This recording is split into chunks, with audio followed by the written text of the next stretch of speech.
Hello everyone.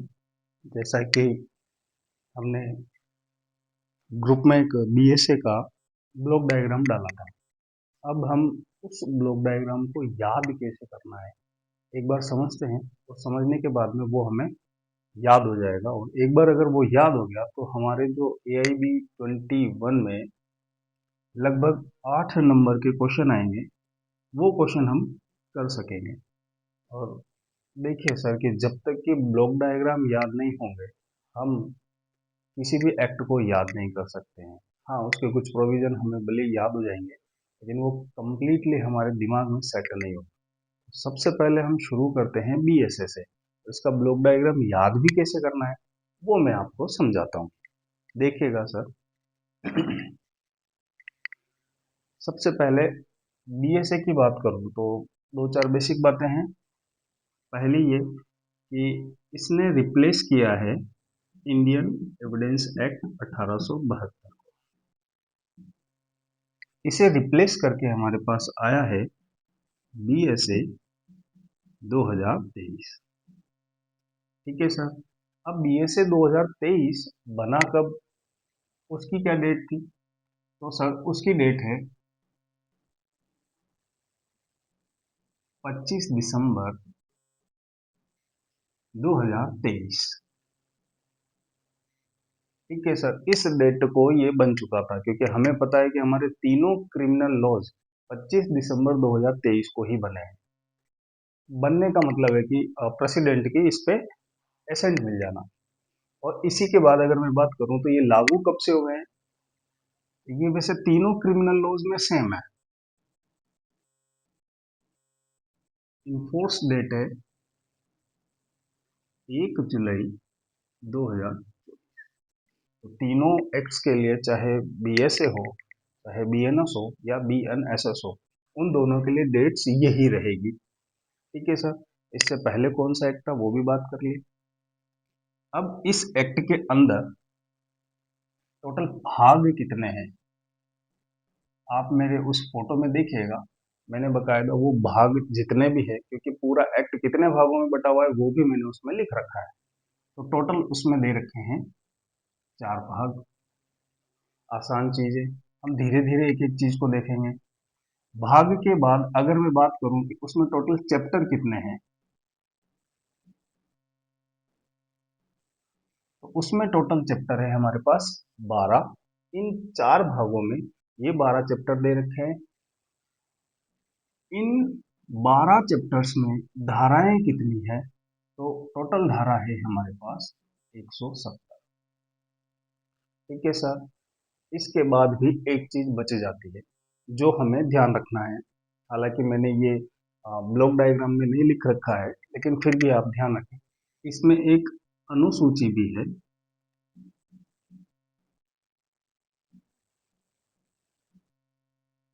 अनुसूची क्या होती है? जो एक्ट के बाद में जो फॉर्म्स वगैरह होते हैं उनकी डिटेल बताती है। जो चीजें हम एक्ट में नहीं डाल पाए वो हम फॉर्म्स, जो हमारे उसमें जरूरत पड़ेगी, वो फॉर्म्स हमारे दे रखे हैं। तो यहाँ पर जो फॉर्म दे रखा है वो फॉर्म भी बहुत मेजर है। उसमें क्या बात है, जब भी हम कभी कोई इलेक्ट्रॉनिक रिकॉर्ड पेश करेंगे न्यायालय के अंदर, तो हमें उसकी ऑथेंटिसिटी और कस्टडी के रिगार्डिंग जो कंफर्मेशन देना होगा कि सर ये प्रॉपर कस्टडी से आया है,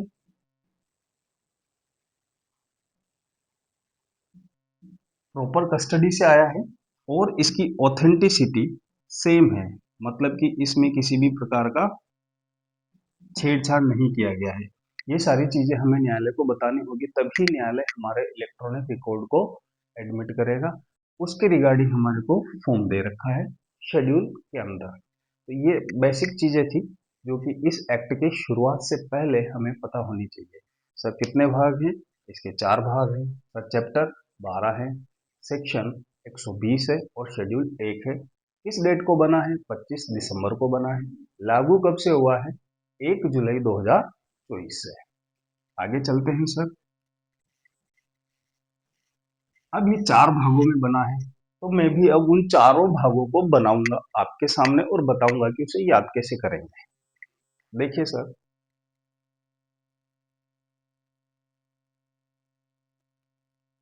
सबसे पहला भाग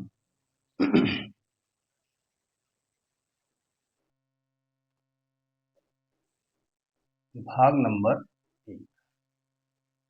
अगर मैं भाग नंबर 1 की बात करूं तो जब भी हम कोई भी डायरेक्ट पढ़ते हैं किसी भी एक्ट का हो, चाहे वो बीएनएस हो, चाहे बीएसए हो, बीएनएसएस हो, एससी एसटी हो, पॉक्सो हो, एनडीपीएस हो, इलेक्ट्रिसिटी का हो, ट्रिब्यूनल्स के हो, जो भी डायरेक्ट हम पढ़ेंगे तो जो पार्ट 1 होगा या चैप्टर 1 होगा वो मोस्टली उसके नाम, कब से वो लागू है, किस एरिया पे वो लागू है, और उसके अंदर जो वर्ड्स यूज होंगे उनके बारे में बताया जाता है कि वो डेफिनेशन क्लोज के नाम से जाना जाता है। तो वो सारी चीजें हमें चैप्टर नंबर 1 में ही मिलती है। तो यहाँ पर भी भाग 1 के अंदर हमारे पास केवल चैप्टर 1 है, जिसमें नाम है इस भाग का, इस चैप्टर का प्रारंभिक। यानी ये प्रारंभिक बातें ही बताएगा, जो मैं अभी बता रहा था आपको कि इस एक्ट का क्या नाम होगा, इसका एक्सटेंड कहाँ तक होगा, और इसकी इन्फोर्समेंट की डेट क्या होगी, और इसमें डेफिनेशन पार्ट में कि जो शब्द इसमें यूज किए जाएंगे उनका क्या मतलब होगा। तो यहाँ पर हमारे पास मात्र 2 ही सेक्शन है, सेक्शन 1 और 2। अब सेक्शन 1 और 2 से ही मुझे पता चल जाना चाहिए, अगर किसी भी बैरेक्ट का मैं सेक्शन पढ़ूंगा तो सेक्शन 1 यही बताएगा क्या नाम है और कहाँ तक वो लागू है और उसकी डेट क्या है। सेक्शन 2 डेफिनेशन क्लोज होगा, जो उस पूरे एक्ट के अंदर वर्ड्स आएंगे उनको डिफाइन किया गया होगा। ये हमारा है भाग 1। बड़े आसानी से इसे याद करना है, कोई जल्दी नहीं है हमें, और हम धीरे धीरे इसमें आगे बढ़ेंगे। भाग 1 में कोई बड़ी चीज हमें नहीं मिली है। भाग नंबर 2,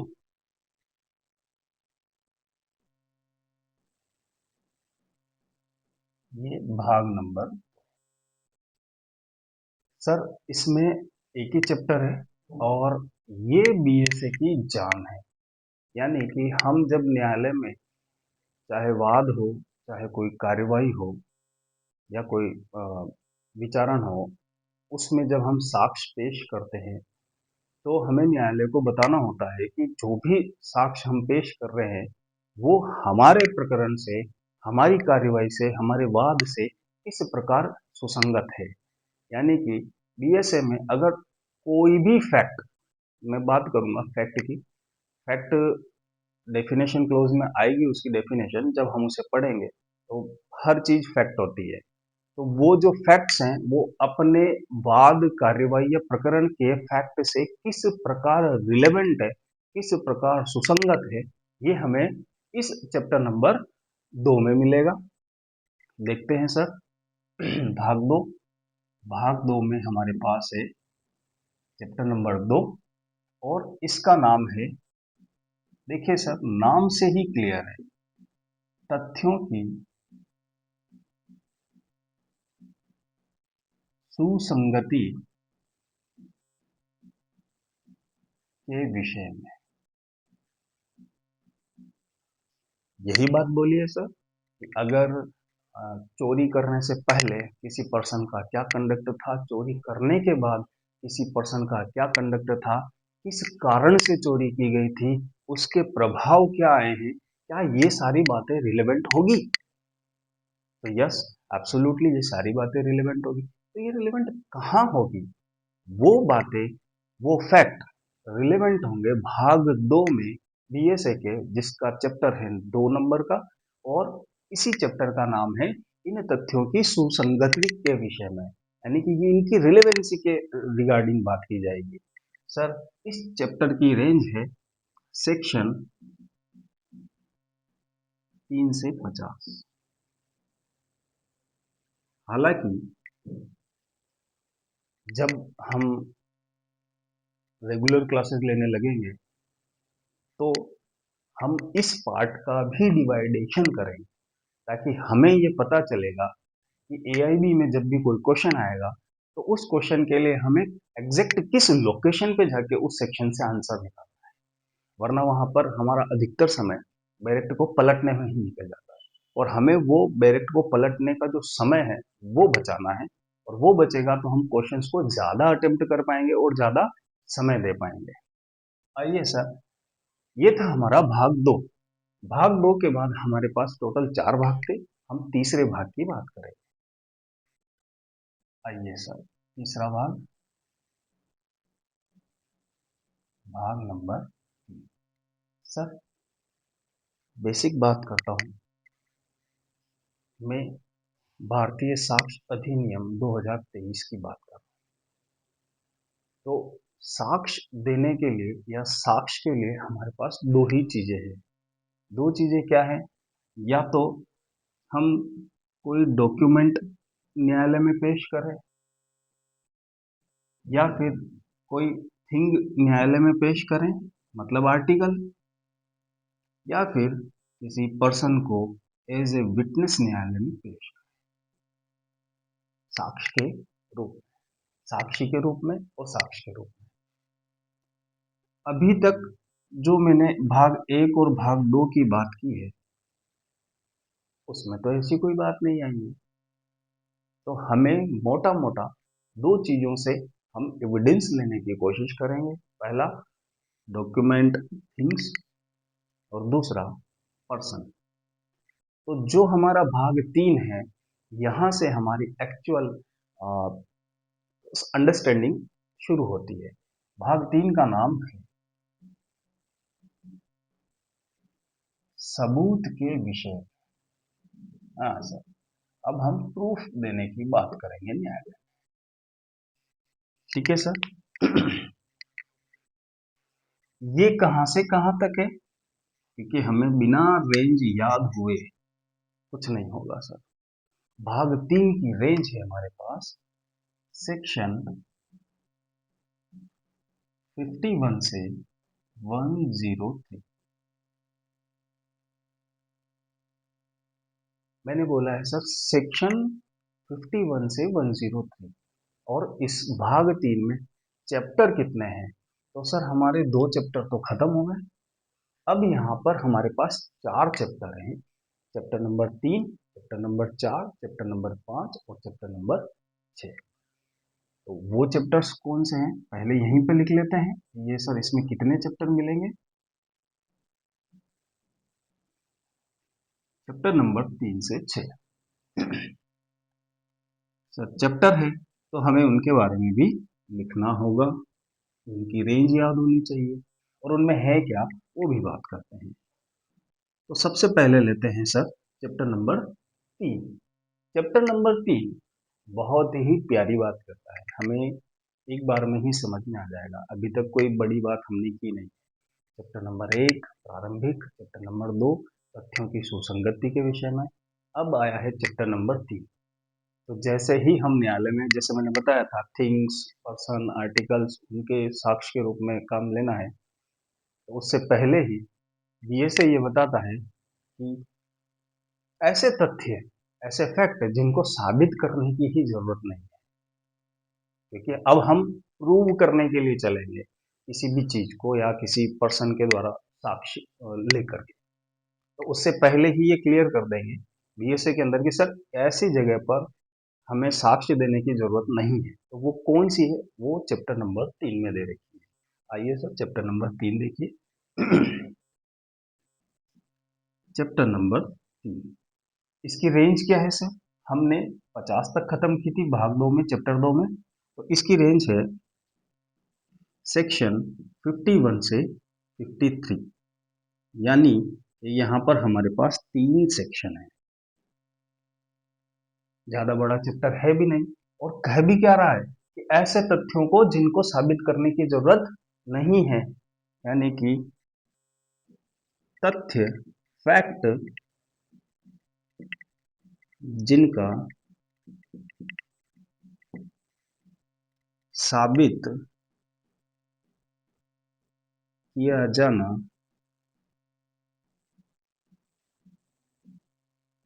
आवश्यक नहीं। क्या ही बड़ी बात पड़ी है सर, बहुत बेसिक तरीके से हम समझ रहे हैं। प्रारंभिक सेक्शन 1 और 2, फिर उसके बाद फैक्ट्स की रिलेवेंसी के रिगार्डिंग 3 से 50, फिर भाग 3 में जाते ही चैप्टर नंबर 3, जो कि कहता है कि सर 51 से 53 में हम वो फैक्ट के बारे में बात करेंगे जिन्हें हमें प्रूव करने की जरूरत नहीं है। आते हैं सर चैप्टर नंबर 4, हमारी एक्चुअल लर्निंग यहां से शुरू होगी। चैप्टर नंबर 4, सर अब मुझे न्यायालय में आकर के एविडेंस देना है। तो एविडेंस देने के रिगार्डिंग दो ही बातें हैं, या तो एविडेंस मौखिक होगा या दस्तावेजी होगा। दो ही बातें आएगी, या तो कोई ओरल एविडेंस देगा या फिर डॉक्यूमेंट्री देगा। तो चैप्टर नंबर 4 का नाम भी यही है और यहाँ पर मात्र 2 सेक्शन हैं। सबसे पहले ये लिखें आप, सेक्शन 54 एंड 55। और जब हम दो ही प्रकार के साक्ष्य ले सकते हैं तो हम एक एक पार्ट में उन्हें पढ़ेंगे। तो चैप्टर नंबर 4 का नाम है मौखिक साक्ष्य के विषय में। मौखिक साक्ष्य के विषय में आ गया सर कि हम अब ओरल एविडेंस देंगे। तो ओरल एविडेंस देने के जो भी रूल्स होंगे वो हमारे पास चैप्टर नंबर 4 में दो ही सेक्शन में मिल जाएंगे। चैप्टर नंबर 5, सर ओरल खत्म हो गया है, अब क्या जाएगा? अब डॉक्यूमेंट्री में जाएंगे, यानी कि हमारा अगला चैप्टर डॉक्यूमेंट्री एविडेंस के रिगार्डिंग होगा। चैप्टर नंबर 5, अच्छा ये बड़ा है, ठीक है सर, इस चैप्टर में बहुत कुछ पढ़ेंगे हम।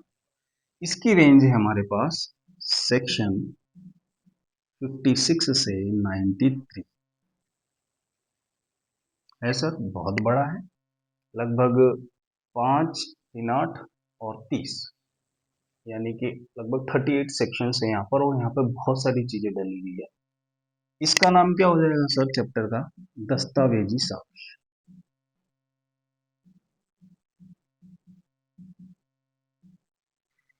कोई भी बड़ी हेडेक नहीं है ब्लॉक डायग्राम याद करना, और एक बार अगर हमें ब्लॉक डायग्राम याद है तो फिर हम इनके अंदर जाके पढ़ सकते हैं। हम अंदर भी पढ़ेंगे, लेकिन सबसे पहले हमारी प्राइमरी रिक्वायरमेंट है ब्लॉक डायग्राम मेमोराइज करना। और जैसा कि मैंने आपको बोला था कि सर आप उसे एक कॉपी में बनाएं, अगर हम नहीं बना रहे हैं सर, हमारे एंड पर प्रॉब्लम है, हम प्रिपेयर होना ही नहीं चाहते। तो रिक्वेस्ट है कि आप ब्लॉक डायग्राम जरूर बनाएं, और जब भी आपको खाली समय मिले, कहीं भी बैठे हो, बनाना शुरू कर दें। 2 बार, 3 बार, 4 बार, 10 बार, 20 बार बनाएंगे, अच्छे से याद हो जाएगा और आपको इससे प्रैक्टिस में बेनिफिट मिलेगा, सबसे बड़ी बात। आइए सर अगला चैप्टर, चैप्टर नंबर 6।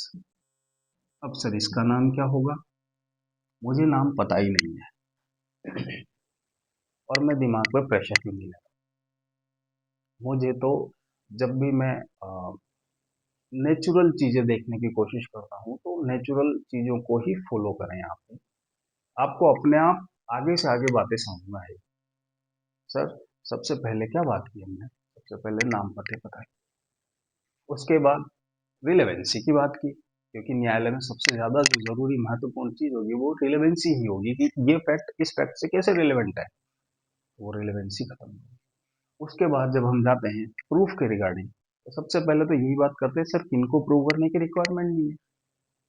अब हम एविडेंस देने की बात करेंगे तो दो ही तरीके से देंगे, या तो ओरल या फिर रिटर्न। अगला चैप्टर ओरल का बन गया और अगला चैप्टर रिटर्न का बन गया। अब अगले चैप्टर का नाम इन्हीं में से निकालते हैं। देखिए,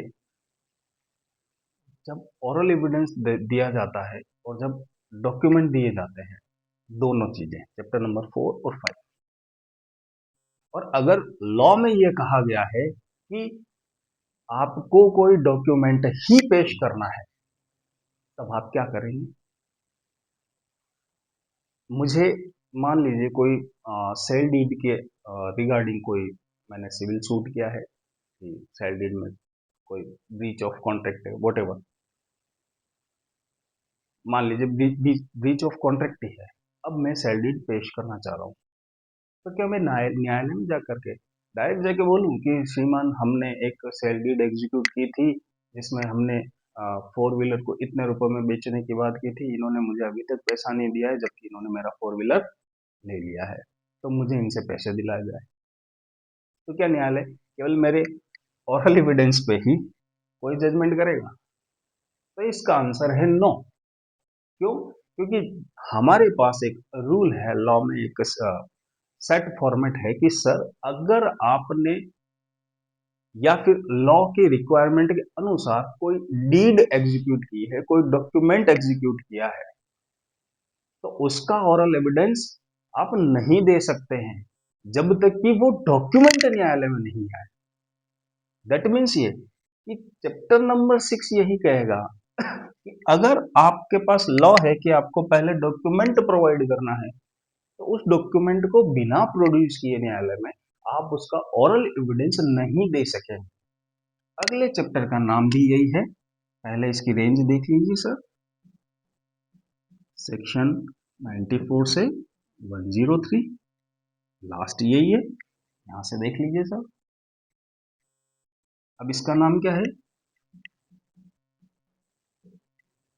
दस्तावेजी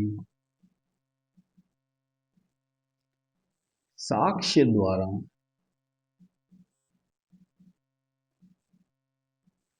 मौखिक साक्ष्य का अपवर्जन। आ गया सर? दस्तावेजी साक्ष्य के द्वारा, यानी कि हमें पहले डॉक्यूमेंट ही पेश करना है, ओरल एविडेंस नहीं देना है उस डॉक्यूमेंट के रिगार्डिंग। तो दस्तावेजी साक्ष्य के द्वारा मौखिक साक्ष्य का अपवर्जन। और यहाँ पर दो सेक्शन है, वन ऑफ द मोस्ट जिसे हम बोलते हैं spinal cord of the DSA, यानी कि रीढ़ की हड्डी है, सेक्शन 94 एंड 95। प्रीवेल वैसे 94 करता है, लेकिन अगर ऑप्शन में 94 और 95 दोनों आएंगे तो हम दोनों को सही करें। ठीक है सर, ये हमारा था भाग 3। कितने सर, मैं रिवाइज करा देता हूँ वापस से। भाग 1 चैप्टर नंबर 1 प्रारंभिक सेक्शन 1 से 2। भाग 2 रिलेवेंसी ऑफ फैक्ट, तथ्यों की सुसंगति के विषय में, चैप्टर नंबर 2 सेक्शन 3 से 50। फिर आते हैं भाग 3, इसमें हमारे पास 4 चैप्टर हैं। तीसरे नंबर का चैप्टर वे तथ्य जिनको साबित करने की जरूरत नहीं, 51 टू 53। उसके बाद आता है हमारे पास मौखिक साक्ष्य, चैप्टर नंबर 4, और यहाँ पर दो ही सेक्शन है, 54 55। फिर आता है हमारा दस्तावेजी साक्ष्य, चैप्टर नंबर 5, जो कि 56 से लेके 93 तक है। उसके बाद एक्सक्लूजन ऑफ ओरल एविडेंस किससे करना है? डॉक्यूमेंट्री एविडेंस से एक्सक्लूजन कर देना है ओरल एविडेंस का। ये है हमारा भाग 3।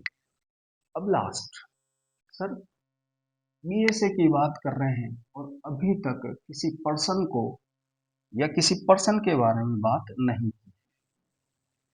सर एक रिक्वायरमेंट और है सर मेरी, मेरे पास स्पेस कम है, दैट्स वाई मैं ये वाला पोर्शन हटा दूंगा। तो आपने अगर बना लिया हो तो वेल एंड गुड, और नहीं बनाया हो तो ग्रुप में जो मैंने फोटो डाला है उससे आप इसे बना लीजिए। ठीक है सर, आगे चलते हैं।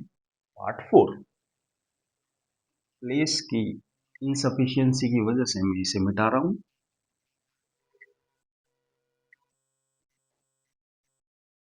आइए सर, भाग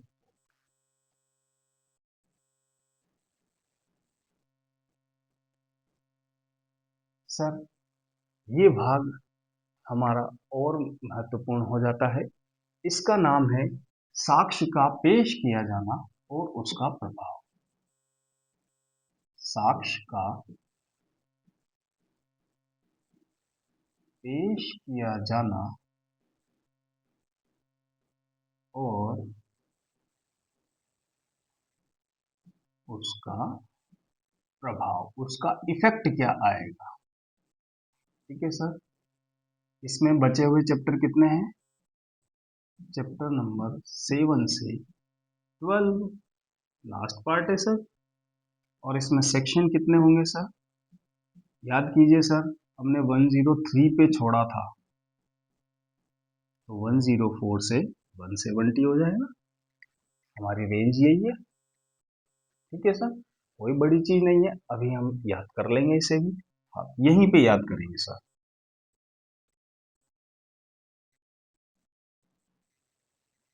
आइए सर, चैप्टर नंबर 7 पे चलते। जैसे ही मैं चैप्टर नंबर 7 की बात करता हूँ, क्योंकि अभी तक मैंने सिर्फ बात की है कि मुझे ओरल एविडेंस देना है, मुझे डॉक्यूमेंट्री एविडेंस देना है, मुझे डॉक्यूमेंट्री एविडेंस से ओरल एविडेंस को एक्सक्लूजन करना है, अगर लॉ में ऐसा कहा गया है कि भाई डॉक्यूमेंट ही पेश करो तब। तो अब जब मैं आऊंगा साक्ष्य के पेश किए जाने पर, तो यहाँ पर सबसे पहले जब कोई पर्सन आता है तो बर्डन ऑफ प्रूफ की बात करेंगे कि बर्डन ऑफ प्रूफ किस पे रहेगा। ठीक है सर, तो पहला जो चैप्टर होगा इसका, चैप्टर नंबर 7, वो सबूत के भार के विषय में बात करेगा, बर्डन ऑफ प्रूफ के रिगार्डिंग।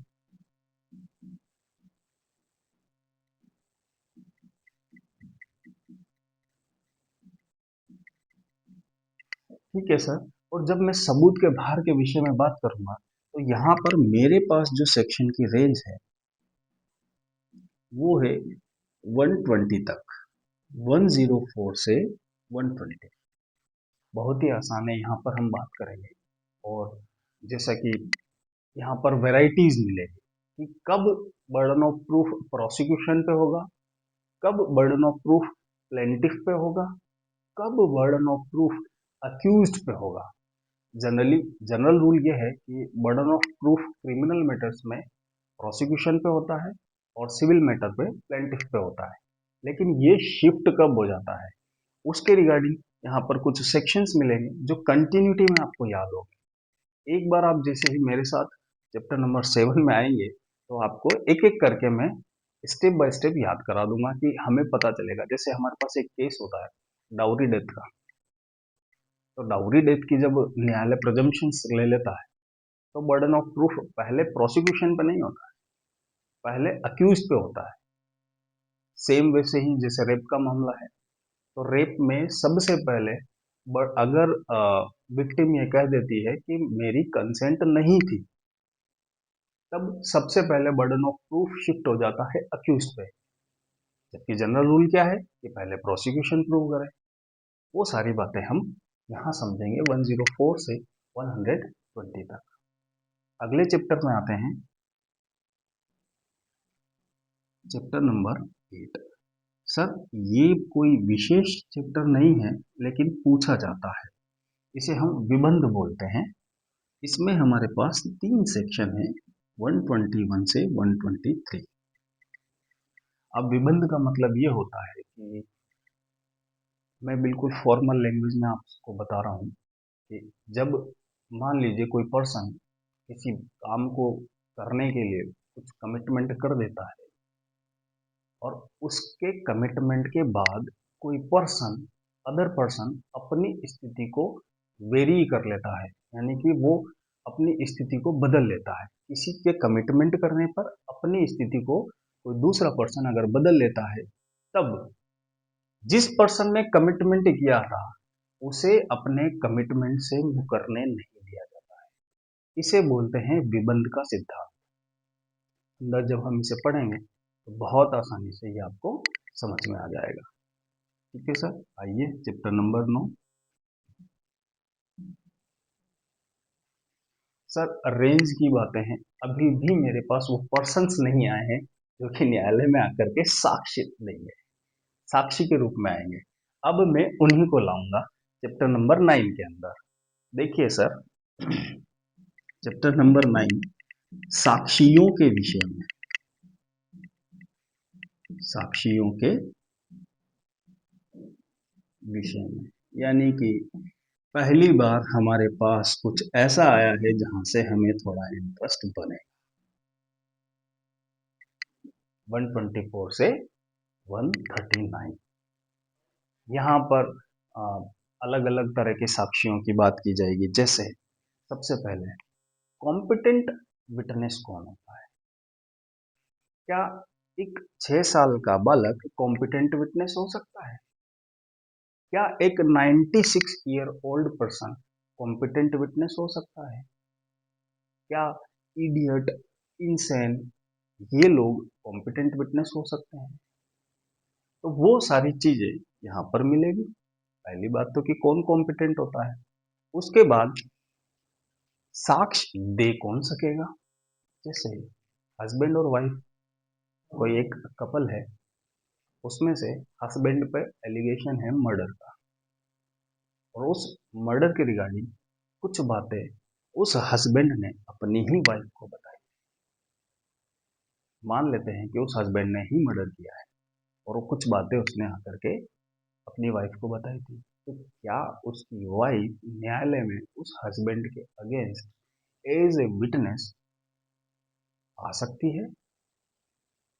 क्या न्यायालय उसे विवश कर सकेगा कि बताओ कि आपको आपके पति ने क्या बताया है?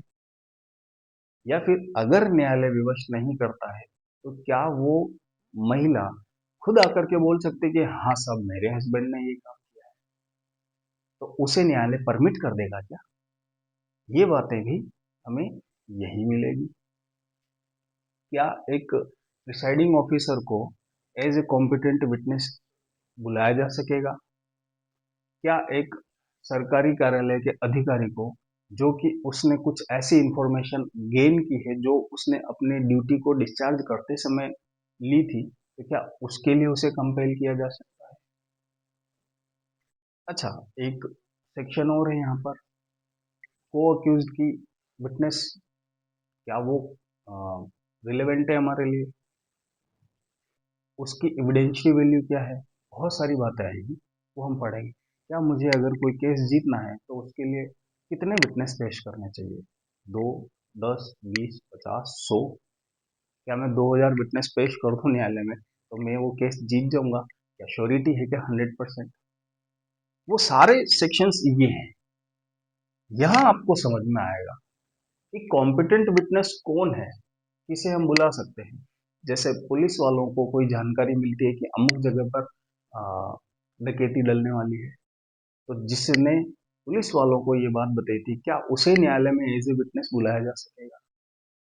या पुलिस से ये जानकारी न्यायालय में ली जा सकेगी कि बताइए कि आपको ये डकैती के बारे में जानकारी किसने दी? One of the most important chapter. आइए सर आगे चलते हैं।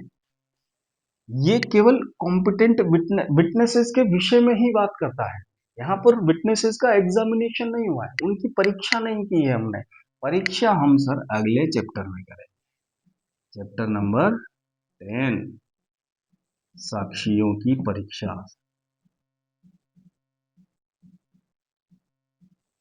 सर परीक्षा तो यहाँ पर होगी, ठीक है सर। चैप्टर नंबर 10 में इनका एग्जामिनेशन होगा। सेक्शन है इसमें 142, 168।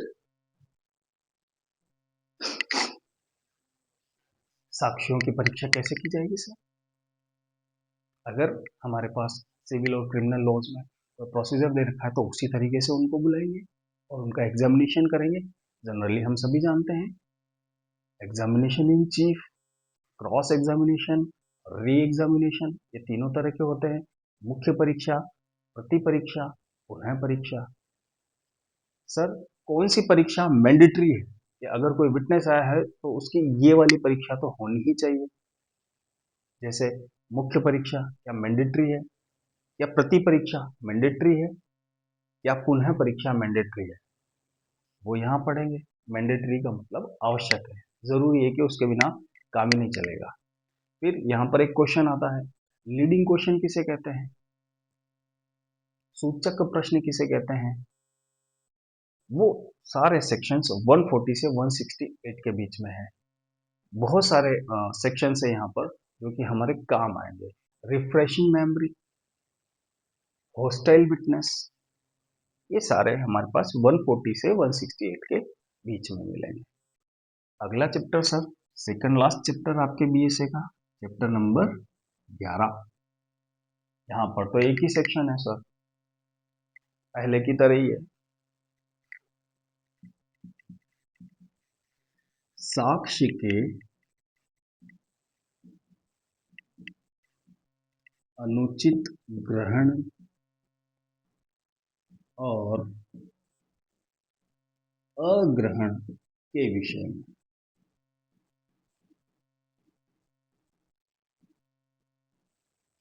सर सेक्शन एक ही है 169। न्यायालय में दो तरह की बातें हो। पहली ये, मान लीजिए कोई साक्ष्य था, कोई एविडेंस है हमारे पास, और उस एविडेंस को न्यायालय ने नहीं लिया, अग्रहण लिया ही नहीं न्यायालय ने, तो उसका जजमेंट पे क्या इफेक्ट आएगा। दूसरा कि कोई एविडेंस जैसी कोई बात नहीं थी, लेकिन न्यायालय ने उसे अनुचित तौर पर ग्रहण कर लिया है, साक्ष्य था ही नहीं, अनुचित तौर पर उसे ग्रहण कर लिया है। और दूसरा, जिसे ग्रहण करना था उसे ग्रहण नहीं किया है। कोर्ट में कभी कभी ऐसी बात हो जाए, तो क्या इन दोनों की वजह से जो जजमेंट आया है उसमें हम हमारे अपीलेट कोर्ट, रिविजनल कोर्ट में जाकर के कह सकते हैं कि नहीं नहीं सर, हमारे वहां पर लोअर कोर्ट के अंदर जो है एविडेंस को अनुचित तरीके से ग्रहण किया गया था, और जो ग्रहण करना था उसे ग्रहण नहीं किया गया है, तो इसके आधार पर आप रीट्रायल का ऑर्डर पास कीजिए। तब हमें यह देखना होगा कि अगर कोर्ट में किसी साक्ष्य को अनुचित तरीके से ग्रहण कर लिया गया है, या जिसे ग्रहण करना था उसे अग्रहण कर दिया गया है, उसकी वजह से अगर जो जजमेंट है उस पर कोई प्रभाव पड़ता है, या अगर इस बात को निकाल दिया जाए उसके बावजूद भी अगर जजमेंट में कोई परिवर्तन नहीं होता है, तो न्यायालय, अपीलेट न्यायालय, रिविजनल न्यायालय उसमें चेंज करने के लिए नहीं कहेगा, यानी कि रीट्रायल के लिए नहीं भेजेगा। अगर इन दोनों चीजों को हटा भी दी जाए तो भी जजमेंट में कोई फर्क नहीं पड़ता है, तो रीट्रायल का काम नहीं होगा। ये हमारे पास चैप्टर नंबर 11 में एक ही सेक्शन है 169, और चैप्टर नंबर 12 इसमें भी एक ही सेक्शन है सर, और इसे हम जानते हैं क्योंकि हमने इंडियन एविडेंस एक्ट को रिपील किया है, तो उसके रिगार्डिंग है। 1872 को रिपील किया ना, यहाँ पर दो ही शब्द है, निरसन व व्यावृत्ति। व्यावृत्ति यानी सेविंग्स, ये है सेक्शन नंबर 170। ध्यान रखिएगा कि दो वर्ड है ये, पहला निरसन यानी रिपील करने की बात करें, और दूसरा है सेविंग्स। सेविंग्स यानी कि जब तक बीएसए से उसे बाहर नहीं कर दिया जाता है परमानेंटली, तो कभी भी उसे यूज में लिया जा सकता है।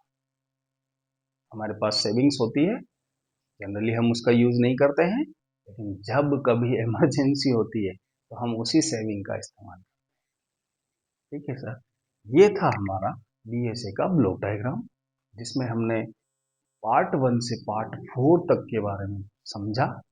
आपसे रिक्वेस्ट है कि इसे आप एक बार सुनिए, और काइंडली मुझे सब्सक्राइब जरूर कीजिएगा, ताकि मैं, और सब्सक्राइब के साथ में कमेंट कीजिएगा ताकि मुझे पता चल सके कि मैं आपको और क्या एडवांस करके दे सकता हूँ।